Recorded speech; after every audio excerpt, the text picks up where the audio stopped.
దైవలీల. యువరాజు చండుడు మహారాజుగా ప్రమాణ స్వీకారం చేయబోతున్నాడు.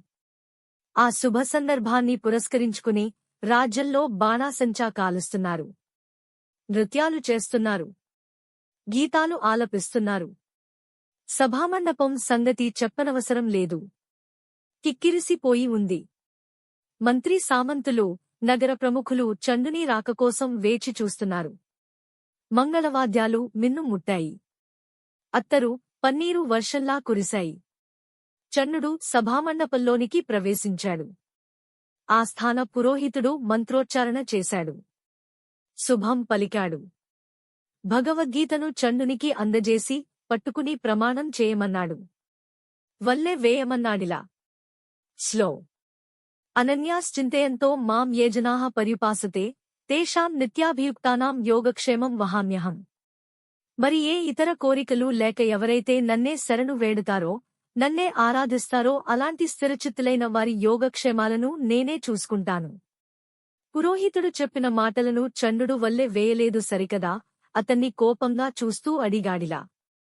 ఈ మాటలు నేను నా ప్రజలకు చెబుతున్నట్టా? లేక గీతాచార్యుడు నాకు చెబుతున్నట్టా? తమరు ఎలా అర్థం చేసుకుంటే అలాగే మహారాజా, అన్నాడు పురోహితుడు. అర్థం పర్థం లేని ఇలాంటి ప్రవచనాల మీద ప్రమాణం చేయడం నాకిష్టం లేదు. నేను చెయ్యను, అన్నాడు చండుడు. చేయనంటే? తరతరాలుగా వస్తున్న సంప్రదాయం ఇది. ప్రమాణం చేసిన తర్వాతనే కిరీట ధారణ చేయాలి. చెప్పలేక చెప్పాడు పురోహితుడు. ఆపండి మీ ప్రేలాపనలు, అన్నాడు చండుడు. భగవద్గీతను పురోహితుని మీదికి విసిరి కొట్టాడు. పురోహితుడు చేతులు జాచి అందుకున్నాడు కాబట్టి సరిపోయింది.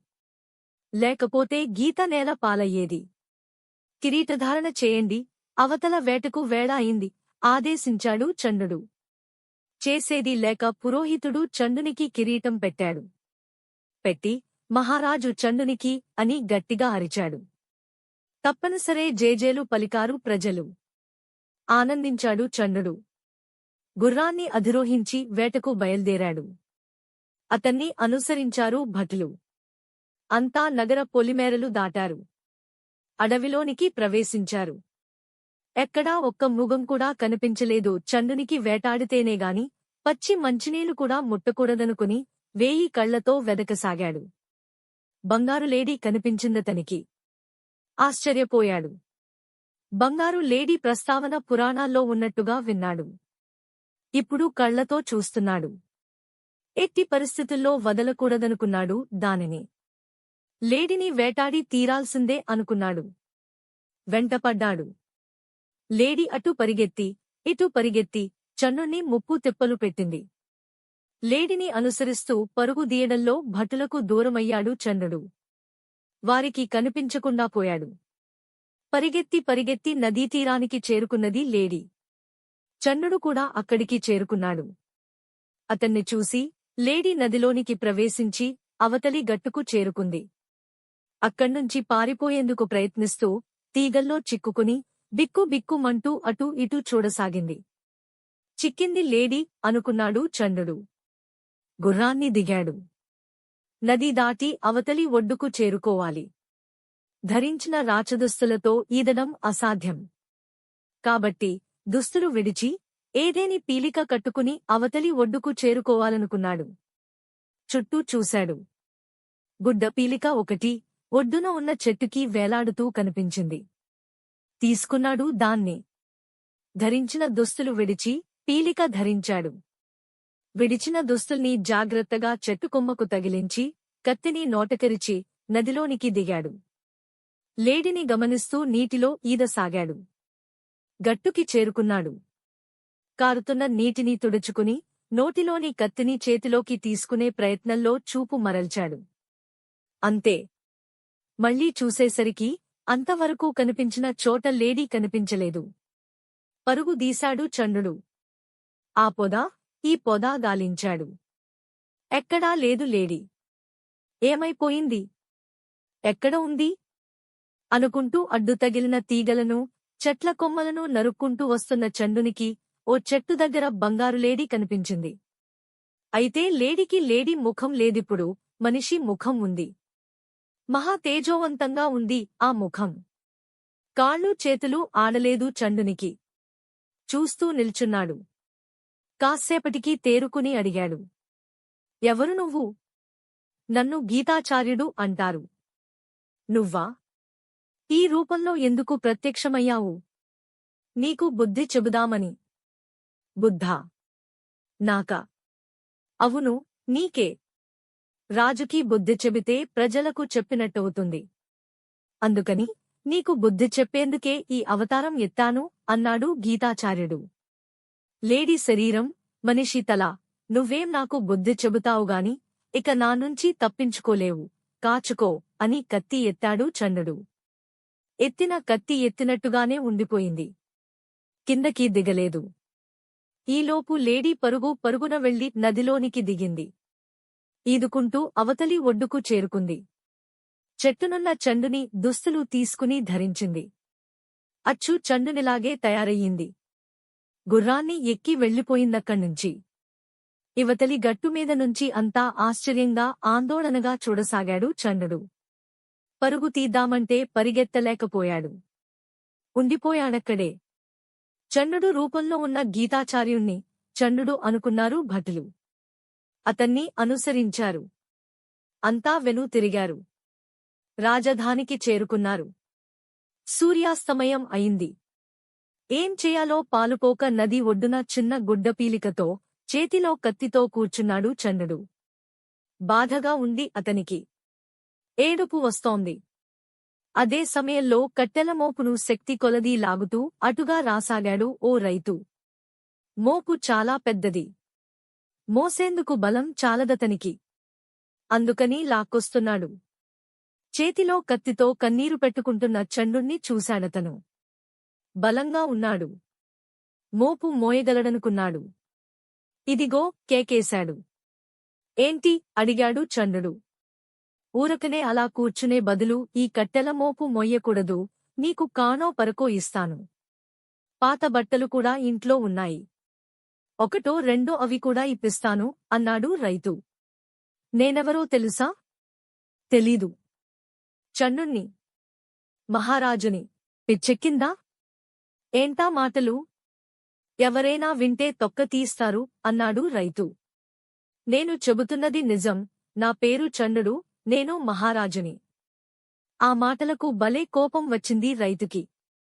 వెళ్లి చాచిపెట్టి చండుణ్ణి కొట్టాడు. కత్తి దూయబోయాడు చండుడు. సిగ్గులేదు, తిన్న దెబ్బ చాలదా? హత్యానేరం కూడా పైన వేసుకుంటావా? అడిగాడు రైతు. ఈ గుడ్డపీలిక, నువ్వు. చూస్తోంటే జాలేస్తోంది, పద అన్నాడు రైతు.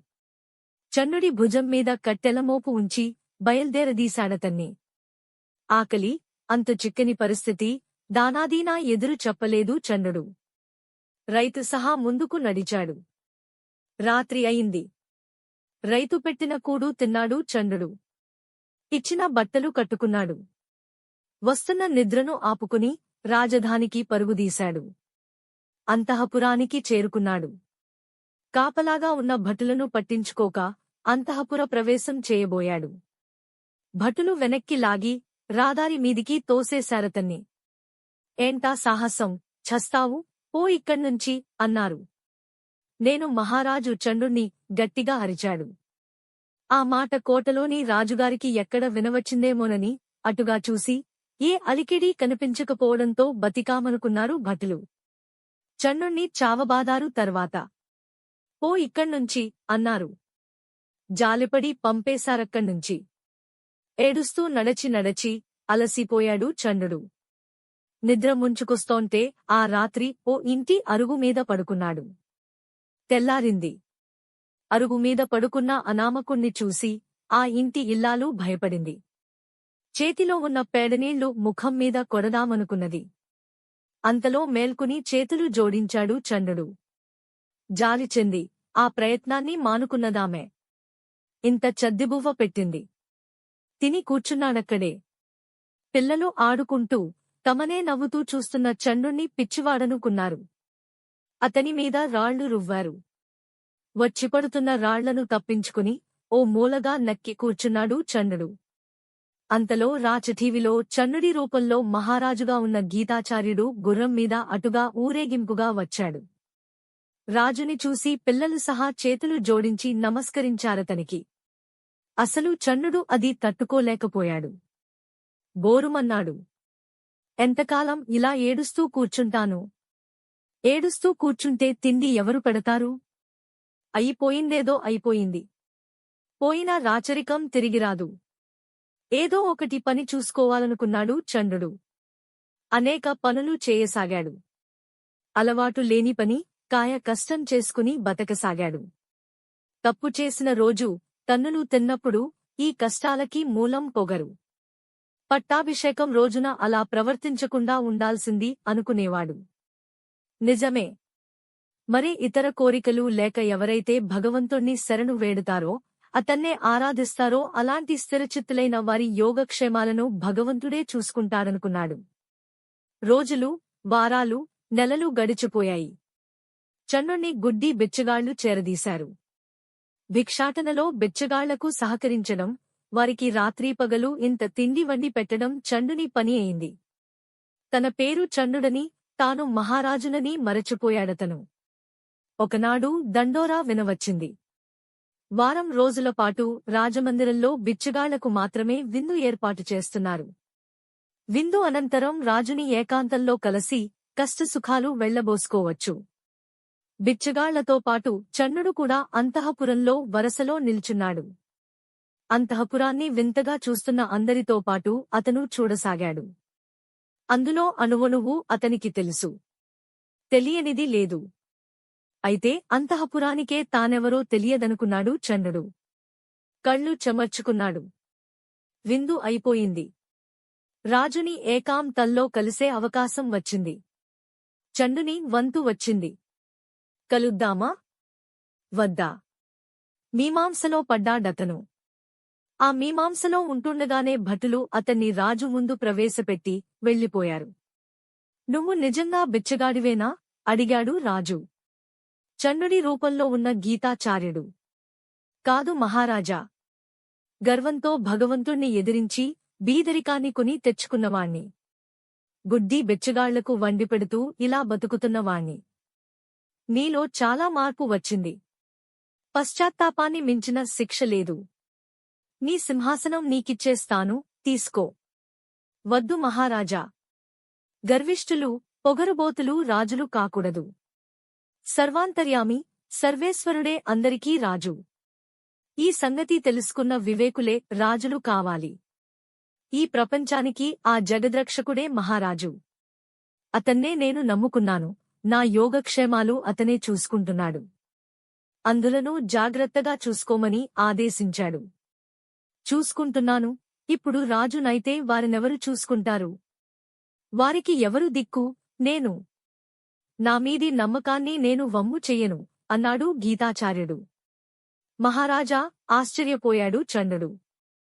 చేతులు జోడించి అతని పాదాలను ఆశ్రయించాడు. భుజాలు పట్టుకుని నవ్వుతూ చన్నుణ్ణి పైకి లేపాడు గీతాచార్యుడు. తన శిరస్సుమీది కిరీటాన్ని తొలగించి చండుడి తలపై దాన్ని అలంకరించాడు. అతని దుస్తులు కూడా మార్చివేశాడు.